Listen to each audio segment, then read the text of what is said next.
P Harish బాబు గారు.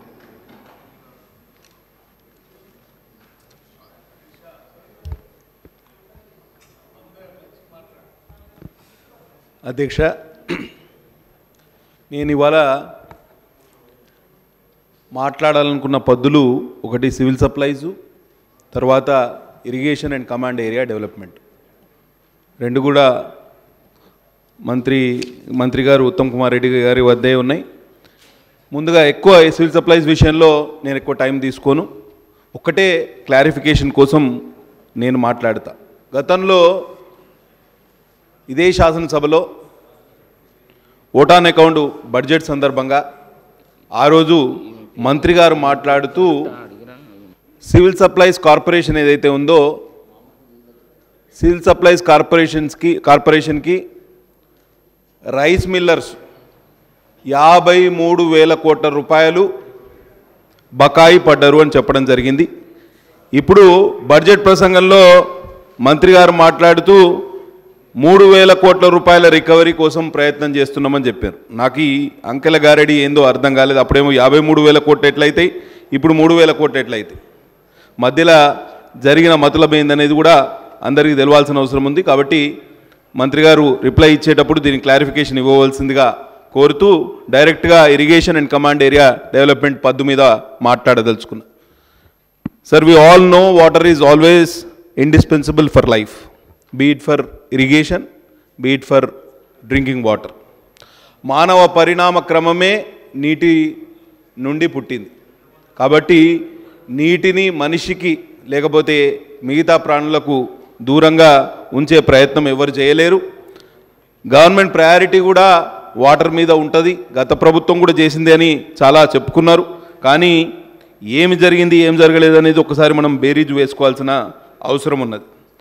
ఇప్పుడు కొత్తగా బడ్జెట్ పద్దుల సందర్భంగా వచ్చిన సమాచారం మేరకు government plans to create 36 lakh acres of irrigation potential in the next 5 years. దానికోసం క్యాపిటల్ ఇన్వెస్ట్మెంట్ ఎంత పెడుతున్నారు ఈ సంవత్సరం వార్షిక బడ్జెట్లో అంటే 10,830 కోట్ల రూపాయలు. వీరు మంత్రి గారు చెప్పింది ఏంటంటే నియర్ కంప్లీషన్ ప్రాజెక్ట్స్, అంటే కంప్లీషన్కి దగ్గరగా ఉన్న ప్రాజెక్ట్స్ కంప్లీట్ చేస్తాం అని చెప్పడం చాలా ప్రూడెంట్ ఐడియా కూడా. దాని అందరూ మనం సమర్థించాల్సిన అవసరం ఉన్నది. అయితే ఈ గోదావరి బేసిన్లో 6 ప్రాజెక్టులను యుద్ధ ప్రాతిపదికన పూర్తి చేస్తామని చెప్పడం జరిగింది. ఒకటి చిన్న Kaleshwaram, Modikunta Vagu, lower Penganga including Chanaka Korata, Yellampalli, Devadula and Sitarama. Total investment on 6 projects ఎంత అంటే 3,040 కోట్ల రూపాయలతోటి 3,32,000 ఎకరాల ఆయకట్టు 3.32 lakh acres of new ayacut will be created in Godavari basin. Krishna బేసిన్కి వచ్చేవరకు they have plans to complete pending works of Koil Sagar, Bhima, Nettempadu, Kalwakurthy, Dindi, AMRP, SLBC projects with an investment of 4,367 crores to create an new ayacut of 2.53 lakh acres. అంటే టోటల్గా 6 లక్షల ఎకరాల ఆయకట్టు ఈ సంవత్సరం complete చేస్తాం. కొత్తగా ఆయకట్టు స్థిరీకరిస్తాం, లేకపోతే కొత్తగా ఆయకట్టును దీనికి ఇరిగేషన్ అండ్ సిఐడి కిందకి తీసుకొస్తాం, కొత్తగా దానికి నీళ్ళు ఇస్తామని చెప్పడం జరిగింది. 5 సంవత్సరాలు లెక్క వేసుకుంటే 30 నుంచి 35 లక్షల ఎకరాల ఆయకట్టును స్థిరీకరించడానికి లేకపోతే కొత్తగా నీళ్ళు ఇవ్వడానికి ప్రభుత్వం ప్రయత్నం చేస్తుంది. తప్పకుండా ఇది జరిగితే ప్రభుత్వాన్ని మనం అందరం అభినందించాల్సిన అవసరం ఉన్నది. గతంలో 1,00,000 ఎకరాలకు నీళ్ళు ఇచ్చినామన్నారు. ఎవరు? గత ప్రభుత్వం 10 ఏళ్లలో 1,00,000 ఎకరాలు నీళ్ళు ఇచ్చినామని.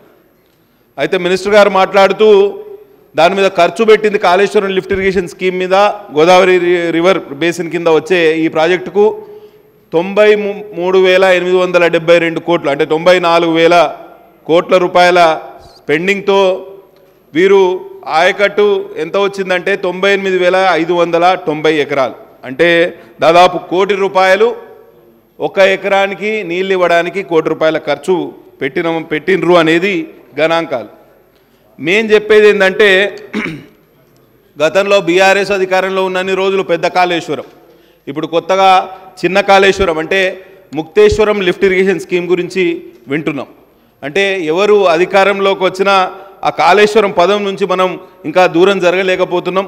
దానికి కారణం ఏందో కూడా మనం తెలుసుకోవాలి. ఎప్పుడు చీఫ్ మినిస్టర్ గారు ఆఫీస్కి పోయినా నల్గొండ ఖమ్మం నాయకులే కనిపిస్తారు. మాకు ఒకటే రంది, ఉత్తర తెలంగాణలో రంది అంటాం, భయం ఏంటంటే మొత్తం నల్గొండ ఖమ్మంకే నిధులు పోతే మరి మా వెనకబడ్డ ప్రాంతాల పరిస్థితి ఏంది అనేది మాకు అప్పుడప్పుడు భయం వేస్తుంది. అయితే దీని నుంచి కూడా ఇవాళ ప్రధానమంత్రి కిసాన్ సించాయి యోజన కింద కేంద్రం నిన్ననే ఒక సమాచారం ఇచ్చింది రాజ్యసభలో మాట్లాడుతూ. Union minister for Jal Shakti Shri Gajendra Singh Shekhawat ji in a written statement on Monday told Rajya Sabha that 4.1 lakh hectares of irrigation potential was created so far under 11 ongoing medium and major and medium irrigation projects in Telangana under Pradhan Mantri Kisan Sinchai Yojana Accelerated Irrigation Benefit Program. దీంట్లో 2 major irrigation projects ఏవైతే Chinna Kaleshwaram Kadem Gudem lift irrigation project along with 3 medium irrigation Chanaka Korata Chowtpally Hanumantha Reddy lift irrigation scheme and Modikunta వాగుకు technical advisory committee అనుమతి ఇచ్చింది. ఈ 5 ప్రాజెక్టుల irrigation potential వచ్చేసి 45,000 హెక్టార్లు అని చెప్పడం జరిగింది. మరి కేంద్ర ప్రభుత్వం సహకరించలేదని మనం తీర్మానమే ప్రవేశపెట్టినాం. ఇవాళనేమో రాజ్యసభలో లిఖితపూర్వకంగా వారు ఈ విషయాలు మన దృష్టికి తీసుకురావడం జరిగింది. నేను చెప్పేది ఏంటంటే దక్షిణ తెలంగాణ ప్రాజెక్టుల మీద ఉన్న శ్రద్ధ ఉత్తర తెలంగాణ ప్రాజెక్టుల మీద కూడా ఉండాలి. ఇది ప్రధానంగా మేము కోరుకునేది కూడా. చాలా వెనుకబడ్డం.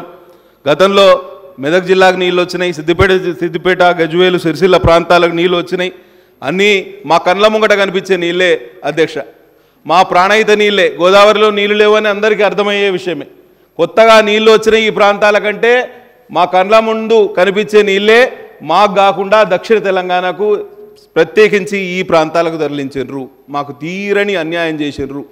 మా నోటికాడి ముద్దనెత్తుకపోయినరు, మా కడుపు కొట్టినరు, మమ్మల్ని తీరని అన్యాయానికి గురి చేసినరు. ప్రత్యేక తెలంగాణ రాష్ట్రంలో ఇంత అన్యాయం జరుగుతుందని అనుకుంటే మా సోదరులు ఎవరు కూడా ఈ ఉద్యమంలో పాలు పంచుకునేవారు కాదు. ఇవాళ మొత్తం ఉమ్మడి ఆదిలాబాద్ జిల్లాను నరకయాతనకు గురి చేసి నోటికాడి ముద్దనెత్తుకపోయింది గత ప్రభుత్వం. ఈ ప్రాంతంలో చాలా వివక్షకు కూడా గురైనాం. వెనుకబడ్డ కుమ్రంభీం ఆసిఫాబాద్ జిల్లా అధ్యక్ష, ఇక్కడ మా జిల్లా ప్రాజెక్టుల గురించి మాట్లాడితే చనాకా కొరాటా పూర్తి చేయడానికి 350 కోట్లు కేటాయించాలని డిమాండ్ ఉన్నది. గతంలో 1400 కోట్లు ఖర్చు పెట్టినారు. చాలా మంచి విషయం, వీ షుడ్ అప్రిషియేట్ దెమ్. అడా ప్రాజెక్టు పూర్తిగా మీడియం ఇరిగేషన్ ప్రాజెక్టు ఉమ్మడి ఆంధ్రప్రదేశ్. తుమ్మల నాగేశ్వరరావు గారు ఇవాళ ఇదే సభలో ఉన్నారు. ఆ రోజు వారు మాకు ఇన్ఛార్జ్ మినిస్టర్గా పనిచేశారు. చంద్రబాబు నాయుడు గారు ముఖ్యమంత్రిగా ఉన్నప్పుడు, రాజశేఖర రెడ్డి గారు ముఖ్యమంత్రిగా ఉన్నప్పుడు ఉమ్మడి రాష్ట్రంలోనే కొన్ని మీడియం ఇరిగేషన్ ప్రాజెక్టులు మా ప్రాంతాన కట్టుకున్నాం. అవే మాకు ఇప్పుడు జీవనాధారం. అడా ప్రాజెక్టు కానివ్వండి, వట్టివాగు కానివ్వండి, ఇటు పిపి రావు ప్రాజెక్టు కానివ్వండి, మా ఫాదర్ పేరు మీదనే. ఇప్పుడు ఆ ప్రాజెక్టు పరిస్థితి, పిపి రావు ప్రాజెక్టు పరిస్థితి ఎంత అంటే 11,000 ఎకరాలకు ఆయకట్టుకు నీళ్ళు ఇవ్వాల్సిన ప్రాజెక్టు ఇవాళ 1100 ఎకరాలకు కూడా ఆయకట్టుకు నీళ్ళు ఇస్తలేదు. దాని మొత్తం సిల్ట్తో నిండిపోయింది. పూడిక తీయాలి, దాని కెనాల్స్ అన్నీ రిపేర్ చేయాలి. ఈ 20 సంవత్సరాల్లో 20 రూపాయల ఖర్చు కూడా పెట్టలే ఏ ప్రభుత్వం కూడా. గతంలో మనం ఎట్లయితే కట్టినామో అట్లనే ఉన్నది ఆ ప్రాజెక్టు. మా ఊరు మునిగిపోయింది, అలా మా ఇండ్లన్నీ మునిగిపోయినాయి. కానీ కింది ప్రాంత రైతులకు కూడా న్యాయం జరగలేదు. ఇవాళ 16 కోట్ల రూపాయలతోటి ఈ పిపి రావు ప్రాజెక్ట్ ఏదైతే దయగా మండలంలోని ఎర్రవాగు మీద కట్టినామో దాన్ని కూడా రిపేర్ చేయాలి, డీసిల్టింగ్ చేయాలి, కెనాల్ రెనోవేషన్ కూడా జరగాలని మేము మనస్ఫూర్తిగా కోరుకుంటున్నాం. కాళేశ్వరం వల్ల నీళ్ళు ఎక్కడ వచ్చినాయో ఎక్కడ రాలేదో తెలియదు, కానీ 2 సంవత్సరాల క్రితం మనమందరం చూసినాం ఆ ఉపద్రవం. బ్యాక్ వాటర్స్ వలన మంచిర్యాల మొత్తం మునిగిపోయింది, చెన్నూరు మొత్తం మునిగిపోయింది, మంతనికి మొత్తం నీళ్ళు వచ్చినాయి. మా కుమ్రంభీం ఆసిఫాబాద్ జిల్లాలో అయితే ప్రతి సంవత్సరం ఈ కాళేశ్వరం బ్యాక్ వాటర్స్ వలన తీరని పంట నష్టం. 5 సంవత్సరాల్లో పంట నష్టానికి ₹1 కూడా ఇవ్వలే ప్రభుత్వం. అటు ఫసల్ బీమా యోజన అమలు చేయలేదు, ఇటు పంట నష్ట పరిహారం ఇవ్వలేదు. మాకు అన్ని విధాలా నష్టం చేసినారు. ఏమంటారు?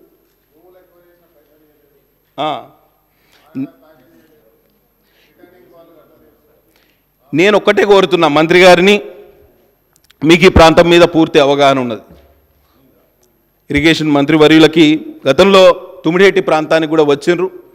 వారు అక్కడ సారెను సమర్పించారు. నీళ్లు తుమ్మిడిహెట్టి వద్ద నీళ్లు లేవు అని ఎవరైనా చెప్తే అంతకన్నా అన్యాయం ఇంకోటి ఉండదు. ఈ సంవత్సరం ఇప్పటికే 300 టీఎంసీలు ఆ తుమ్మిడిహెట్టి వద్ద దగ్గర నుంచి కింద కాళేశ్వరం వరకు పోయినాయి. 300 టీఎంసీలు. ఒక సంవత్సరం అయితే 7 సంవత్సరాల క్రితం ఒక సంవత్సరం విపరీతంగా వరదలు వస్తే 3000 టీఎంసీల నీళ్లు కూడా అక్కడ ఉండే. ఎవరైనా ఇక్కడ తుమ్మిడిహెట్టి దగ్గర నీళ్లు లేవు అని అంటే కేవలం అది మోసపూరితమైన ఆలోచన తప్పించి దాంట్లో నిజాయితీ లేదు అని.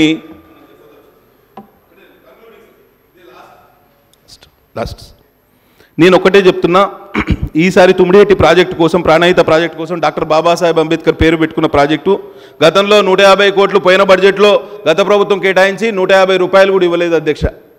ఈసారి 248 కోట్లు 250 కోట్లు ఇచ్చిండ్రు. తప్పకుండా ఖర్చు పెట్టండి. కానీ దీంతో ఏ పని కూడా కాదు.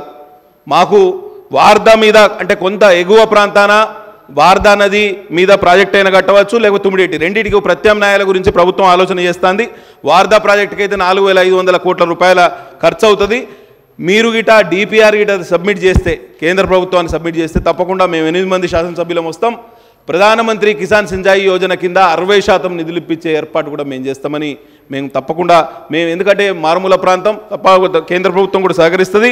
కేంద్ర ప్రభుత్వాన్ని ఒప్పించే ప్రయత్నం కూడా చేస్తామని మీకు అందరికీ తెలియజేస్తున్నా. ఇది లాస్ట్ కన్క్లూడింగ్ ఒకటే వర్డ్ సార్. వెనుకబడ్డ కుమ్రంభీం మాసిఫాబాద్ జిల్లా నేనేమంటున్నా అంటే ఈ వివక్ష, ఈ వెనుకబాటుతనం, ఈ అన్యాయం, ఈ మోసపూరిత ఆలోచనలు ఇవన్నిట్లో మేము వెళ్ళదలుచుకోలే. కానీ ఈ వివక్ష ఇట్లనే కొనసాగితే మాత్రం ఒక పని చేయాలి ప్రభుత్వం. మేము గతంలో అనుకునే వాళ్ళం, గతంలో మహారాష్ట్ర వెనుకబడ్డది అనుకునే వాళ్ళం. ఇవాళ మహారాష్ట్రలో మా పక్కనే చంద్రపూర్ జిల్లా ఉన్నది, అటు గడ్చిరోలి జిల్లా ఉన్నది. ఈ 2 ప్రాంతాల్లో రోడ్ కనెక్టివిటీ బాగా ఇంప్రూవ్ అయింది. వాళ్ళ లివింగ్ స్టాండర్డ్స్ కూడా చాలా వరకు ఇంప్రూవ్ అయినాయి. ఒకవేళ మా ప్రాంతానికి న్యాయం చేయాలనే ఆలోచన గిట్ట ప్రభుత్వానికి లేకపోతే ఒక మంచి పని చేయాలి. మమ్మల్ని, మా జిల్లాను వెనుకబడ్డ గిరిజనుల జిల్లా, దళితుల జిల్లా, బడుగు బలహీన వర్గాల జిల్లా, మీరు ఒకవేళ మాకు నిధులు కేటాయించలేని పక్షంలో మమ్మల్ని మహారాష్ట్రలో కలిపినా కూడా మాకు అభ్యంతరం లేదు. 1,00,000 మంది, మేము 2 లక్షల మంది ఓటర్లు ఉన్నాము. అందులో 1,20,000 మంది మరాఠీ మాట్లాడతారు. ఇక మేము ఒక 30 రోజుల మరాఠీ పుస్తకం తీసుకొని మరాఠీ నేర్చుకుంటే మేము అందులో కలిసిపోవడానికి కూడా సిద్ధంగానే ఉన్నాం. ఎందుకు అంటున్నా అంటే గతంలో ఈ వివక్ష లేకుండే. ఈ ప్రత్యేక తెలంగాణ రాష్ట్రంలోనే మా మీద తీవ్రమైన వివక్ష. ఎందుకు మా మీద కక్ష కట్టినరో నాకు ఇంకా అర్థమవుతలేదు.